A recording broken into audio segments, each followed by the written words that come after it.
Here's some advice for you wrestlers who are going to camp about asking questions. I would ask hows, right? How did you get so good? What's the number one thing you did that changed everything? If you look back at your wrestling career, what's the one or two things that you would do differently if you had that chance? How about, how did you make weight and still have energy to compete? Just think about the hows. How did you mentally prepare for your matches? You know, it's funny because you see I listened to some guy, or maybe I read it was a book years ago. He says, I'm a very wealthy man. He said, but there's two things people ask me. Number one, they ask me for a loan. Number two, they ask me for a job.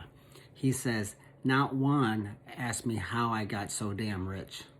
Right? And so that struck me. It was about 20 years ago I read that or heard that, and it made a lot of sense. So, you know, I always ask how, if I'm talking to a college coach or something, I always ask, what's your number one? Well, just some of those things that I mentioned to you. So definitely think about that whenever you go to camps. Ask the hows and whys and so forth. And what would you do differently if you had to do all over again? I think it's going to help you to sort of kind of narrow down, because wrestling technique is so important, but it goes beyond the wrestling moves. And a lot of you are not accomplishing all of your goals, and it doesn't have anything to do with the wrestling technique or a lack of. It's these other things that really aren't covered at wrestling camps usually.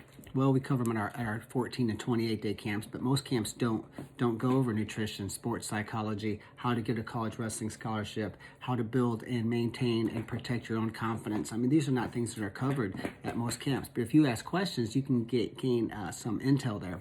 Good luck.